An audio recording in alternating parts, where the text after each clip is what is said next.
Hey guys, what's up? It's me again. Was that even 5 minutes? I don't even know, really, to be honest with you. But I figured I did number 14. Why not do the unlucky one of the bunch? Why not do number 1-3, number 13 on my all-time horror movie list? And yes, ladies and gentlemen, I am sporting the shirt of it. The awesome fucking... Where did I get this shirt? I think it was punkstuff.com, I think. Don't hold me to it. And that is... Number 13 is Creepshow, George Romero's Creepshow. And how could you have a top 20 horror movie list without George Romero's Creepshow, the single greatest horror anthology film of all time? One of my favorite horror movies of all time, of course, is specifically my 13th favorite, And I just love everything about this movie. It's always really resonated with me. It's one of those movies that I kind of grew up watching, and I saw bits and pieces of it on television as a kid, and I always was kind of enamored by it. I was like, I honestly would always turn it on during the third story, the third segment, something to tide you over. And I don't know what it was. I was just always so into that, man. Like the way it was shot, and meanwhile, and through all these comic book images, but I'm jumping all over the place. I'm kind of telling you my nostalgic feels with the movie, why I love the movie so much, but let me tell you more about the movie itself, because I know that's what you all you horror hounds wants to know. And, of course, this was directed by George Romero, who had actually met Stephen King 5 years prior to this, in like 1977. And Stephen King asked him, let's make a movie together. I mean, we hit it off well. I really liked your film, Martin, and, I'd really like to, collaborate with you, make a new movie with you, maybe we'll make this. And he gave him The Stand, Stephen King's The Stand. That never ended up working out. That ended up being a TV movie, a really, really long TV series, actually, in the 90s with Molly Ringwald. And, that was what it was. Wasn't, I personally think it's nothing special. It's just too fucking long, in my opinion. Like, you need like 3 sittings to get through it. And if it's that difficult, it just doesn't want to be fun or good to me. Just as my opinion. Not bad, just not that good.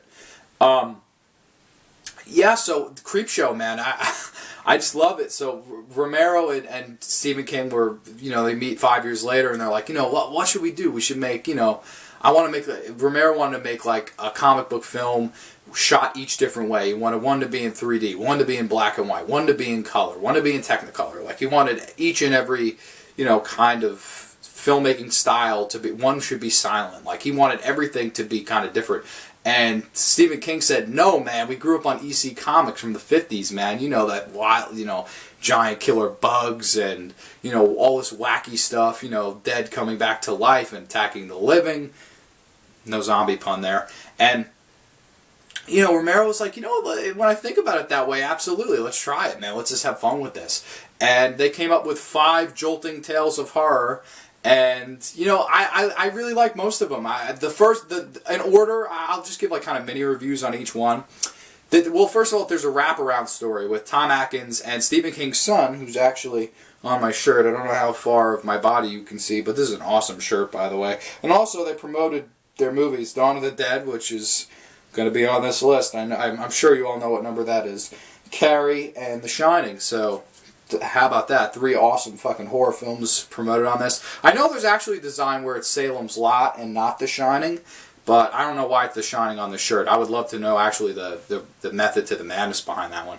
And, Creepshow, this kid's reading the comic book, and Tom Atkins doesn't want him to read it anymore. He says it's gibberish, it's bad for you to read, and he throws it in the garbage pail, and the kid's like, don't throw it out, you'll be sorry. And Tom Atkins goes, screw you, smacks him, goes downstairs, and he's like, I took care of it, honey. And the wife is so bad at acting and just over the top. She's like, why'd you have to hit him, honey?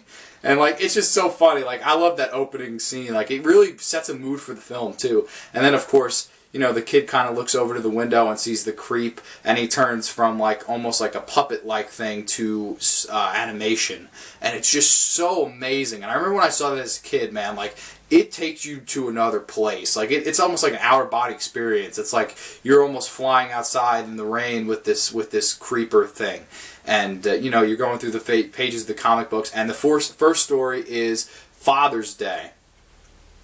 Now, this is my least favorite segment of the film. I don't really want to spend a long time of it, because honestly, like, it's very rare I actually watch the whole Father's Day segment. Like, it's just boring to me. Like, I like the ending of it, but the whole setup just takes too damn long.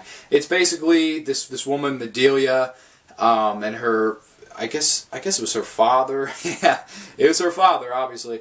But she has to take care of him, and he's this rich snob, and I want my cake, Bedelia. And she eventually kills him. And then years later, she's meeting up with, like, Ed Harris, which is really weird.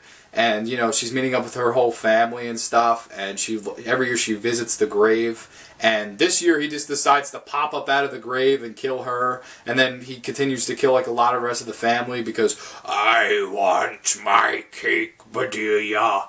It's mine. And that stuff's funny. Like, I love that stuff. That's classic horror trope. Classic Romero. Like, I really, really enjoy that stuff. But it's just, I don't know. Like, to me, it's just the weakest of the bunch. Like, it's always the one I'm kind of like, ah. But I'm glad they started the film with it, because then it's like, once that's over, it's like, okay, I love the next 4. So it's okay. It's not like, all right, we have 2 good ones, then a bad one, then 2 good ones. Like, it's just, let's get this out of the way. Okay, it's done. It's over with. Let's get on to the lonesome death of Jordy Verrill. My favorite episode, probably my favorite anthology episode in any film, just because of one man, of one performance, and that is Stephen King as Jordy Verrill. Yes. I think this fucking segment is just so brilliant and so funny, man. Like, it starts off Stephen King's walking alone, and he's playing Jordy Verrill, and he's like this kind of hick, and he sees this meteor fall from the sky and hit the earth, and just the first line I think he says is, "Holy oh Jesus!" And he runs over to this meteor.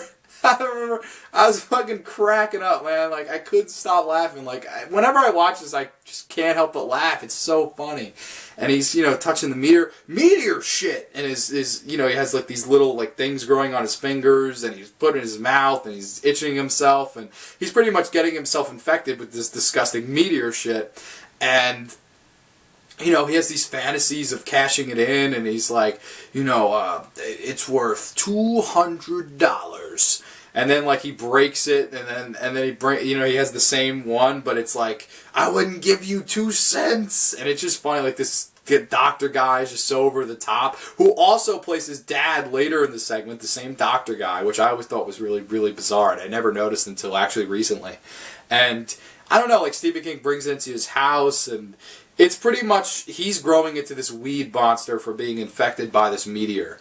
And what does he do? He does absolutely nothing. You know what he does? He sits on the couch and watches WWF, like, 1983 wrestling. And it's just so funny. Like, he's just, like, watching this, and he's drinking a beer, and he's slowly, like, growing weeds, and he's like, oh, shit. You know, and he's like, it itches so bad, and he's just running around the house, like, thirsty, and I don't know, I just think it's just brilliant. Like, whoever decided to cast Stephen King in this is just, it added that much more. It was almost like, you know, they could have put any other actor in it. It would have been, you know, just as stupid and goofy, I guess. But it's just the fact that, like, Stephen King, one of the most revered horror novelists of his generation, probably the most, is just acting it so goofy in this goofy role as this kind of hick with these weeds growing from him. I don't know. I just think that's just such a magical thing. Like, whoever's decision that was, I give them a fucking pat on the back if they were here, because that's just awesome. Like, I just love the fucking, you know, background of that. Like, who had the guts to do that? Like, Steven's gonna be in it. That fucker's gonna be in it, and it's gonna be great. And it was, and it is, and there's this awesome little ending to it. You know, I won't ruin it if you haven't seen it, obviously, but there's a really, really fun little ending to it, and a cool, you know, throughout the stories they have comic book intros where it turns from animation to, you know, real life, you know, whatever, and then it turns from real life to back to animation, and you turn the page in the comic book, which I always thought was just the coolest little sequences, you know, in film. And the next story was my favorite for a long time, obviously for that nostalgic reason, something to tide you over, and it's with Leslie Nielsen and who the hell else? I think it's Ted Danson. Yeah, it's Ted Danson and Galen Ross. That's actually who I was looking for there.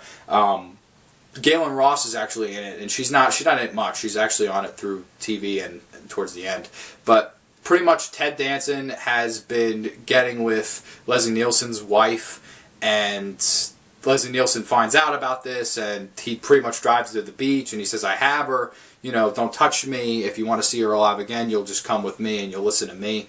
And Ted Danson begrudgingly goes with him, and he kind of buries him in the sand on the edge of the shore, and he has him at gunpoint, and he's like, okay, here you get to see her, and he puts her on a TV with like the longest extension cord known to man, and she's just screaming for help on TV, and she's in the same position he's in, only at the other end of the beach. And she's getting mobbed by these tidal waves, and there's nowhere she can go because her arms are pinned under the sand. It's just her head, and it's like wow, that's like a really brutal way of killing somebody. Like even as a kid, I was like, that'd be a brutal way of killing somebody. And some people say like, oh, wouldn't you be able to move your arms? Like no, after the sand got wet, it gets really hard, so I don't think you would be able to move your arms. I mean, unless you were a really fucking strong motherfucker. I don't know. I don't think you would be able to, but I'm sure some people would argue. And I don't know, I just think Leslie Nielsen just a great performance in this. He's usually like a comedic guy, and he brought that comedic swagger to this evil role, and it just really, really worked. It was like he's an evil motherfucker, but he's pretty funny. Like he's watching them drown, and he's pouring his fucking alcohol. He's like, hey, he's like, what's up? And I love the music using the background. It's like, bam, bam, bam, and it's just awesome. Like it's just perfect. And then Ted Danson kind of looks into the camera, you know, that he's being filmed with through this TV, and Leslie Nielsen's watching him. Like he's like, you don't hold your breath too long. And he's like, and then Ted Danson kind of looks at him right before he gets, you know, engulfed completely, and he's like, I'm gonna get you, you son of a bitch. I'm gonna get you. And it's just, I don't know, it's just awesome. It's a really powerful scene. Really good acting from the two of them. I think they really held the segment up. Two other vague actors, if you had gotten two other people to do it, I don't think it would have been quite as good. And I think a lot of people would agree with me on that. And of course, there's a big twist ending to that. And I won't ruin that one either. But I can hold my breath for a long time. That's all I'll say. You know, awesome segment. Probably my second favorite of the film. I just love it. The next one's The Crate. I'll run through this one a little bit quicker. I think this one's the longest of the film. I could be wrong, but I'm pretty sure it is. It's either that or Father's Day. I'm not sure which one it is. The Crate is basically this janitor finds this crate from the 1800s, and they call this doctor down to open it, and it's basically this giant fucking monster, and it's eating everybody left and right. And then there's this side story with, I think it's Hall Holbrook and Adrienne Barbeau, and he's just envisioning like killing her because he's just this annoying, horrible wife, and he kind of hatches up this plan to get his wife lowered to this fucking creature, and it will kill her. Therefore, he doesn't have to kill her, go to jail, or blame it on anybody. This creature's just going to eat her away, and there goes all the evidence or whatever. So, you know, that's basically the story short on that one. And it's really good. Like, it holds up, and I like some of the scenes in it, and looks like a couple of emeralds, and how they changed the camera lighting and all that stuff. Like, that's really good. That's actually really Argento-esque. I always found it to be.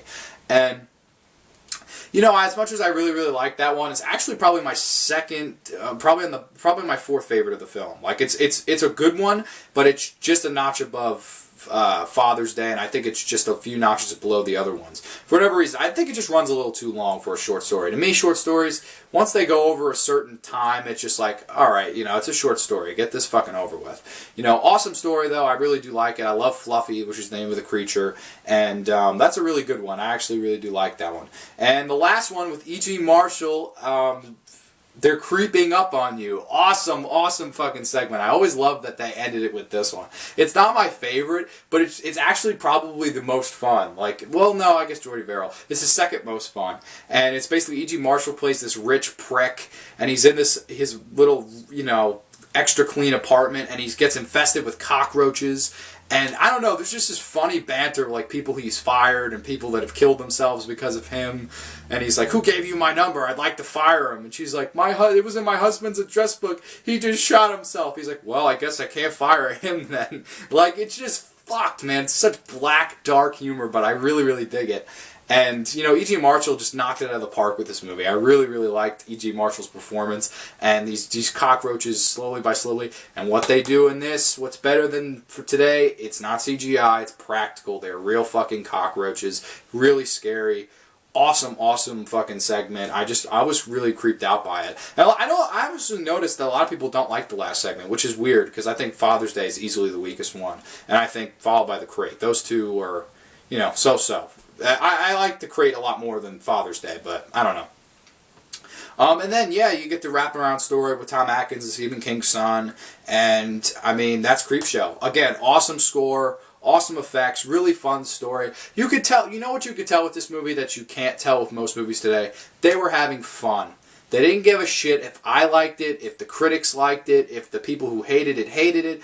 They wanted to have fun. They wanted to make a movie that would make them laugh and entertain themselves. And I think that people should do that nowadays. Because I think it resonates with people. And I think that's why Creepshow has stood the test of time. And I think that's why Creepshow is an ultimate horror classic. And I also believe that that's why Creepshow is number 13 on my list. It's not unlucky. It's George Romero's Creepshow.